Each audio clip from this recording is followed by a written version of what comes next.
Ayan, dumating na nga itong order ko. Nagkalang ako, bakit laki ng order ko? Isa lang naman yung in-order ko. And nabasa ko nga dito, dahil natinig ko kung talaga sa akin, na buy one take one pala to, na nakuha ko. Akala ko kasi nung nakita ko is yung 500 ml lang yung nagbabuy one take one. Hindi ko man nabasa. At ito 1,000 ml ay buy one take one. Kaya ayan, naswerte ako para dalawa itong nakuha ko. Ang Brazilian Hair Relaxing. Kaya matagal ko kung magagamit. Tinignan ko na ako. Okay yung mga product na nakuha ko. Kaya binuksan ko na excited na rin ako. At saka mabango nga pala to. Dahil nga ang nakuha ko scent ay lavender. Ito na yung aking buhok ko dahil nga kailangan ko siyang banlawan, shampoohin para i-apply yung hair relaxing na Brazilian style. Kailangan kasi hugasan yung buhok, lalo na kapag mga magkukulay, mag-relax, kailangan yung conditioner ay maayos at hindi masyadong kakapit yung i-apply natin sa buhok natin. Ayan na, natapos na ako na banlawan ng aking buhok. Idadry ko lang siya ng konti, pupunas-punasan ko ng konti para i-apply ko na yung hair Brazilian style.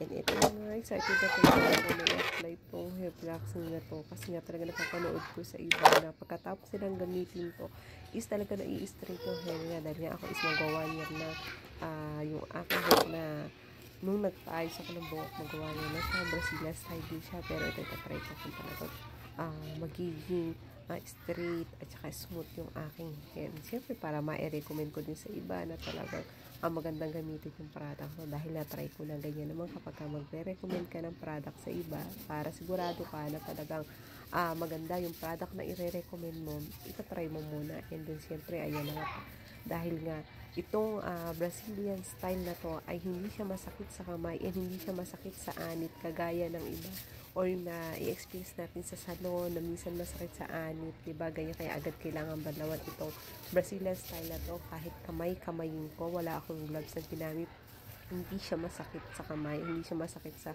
balat, pero syempre kailangan din natin mag-ingat, mas mainam na rin na gumamit kayo ng gloves dito kasi is wala talaga akong nakitang gloves and nagmamadali ako dahil may pagka-excited akong gamitin talaga to para makita ko agad kung ano yung magiging resulta kaya hindi na ako nag-gloves pero ayan patuloy ko pa rin nilalagyan. Ang mahirap lang naman maglagay is sa likod dahil hindi mo nakikita yung ginagawa mo kaya ang ginagawa ko na lang dito ay talagang pinakikiramdaman ko na lang kung talaga nalalagyan pati mga anit ang buhok ko, pati mga gilid-gilid at saka kung tama at balance ba na-applyan ko lahat sila para pantay-pantay yung pagka-straight at smooth ng aking buhok.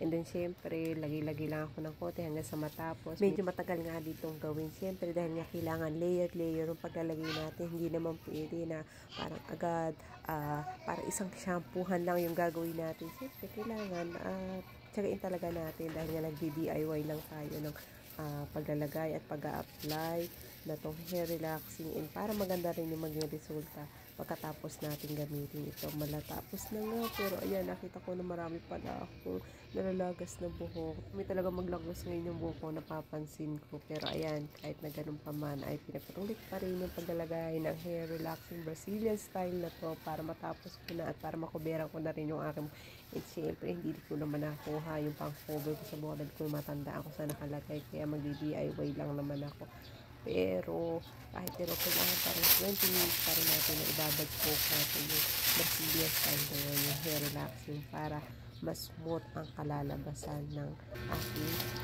ginawa ko. Pero ayan, dahil na tapos na ako 20 minutes natin na dito na at babal naman po dami bandawan ko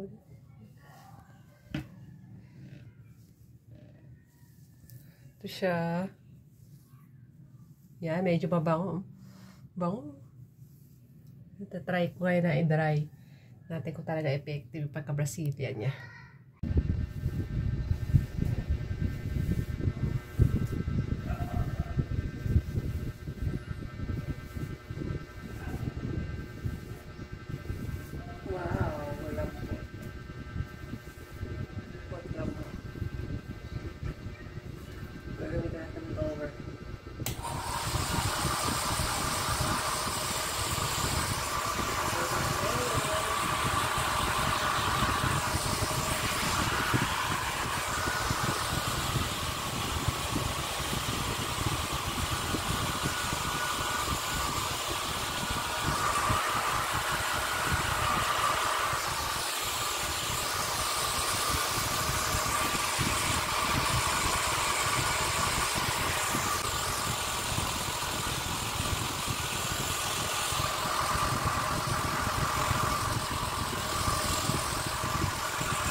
na siya, oh.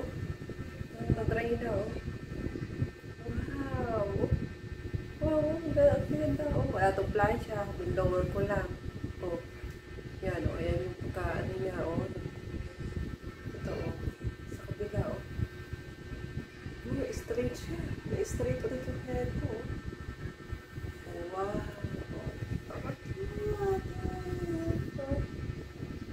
Oh, ang ganda. Mahaba na kasi ngayon yung buko. Ayan, oh.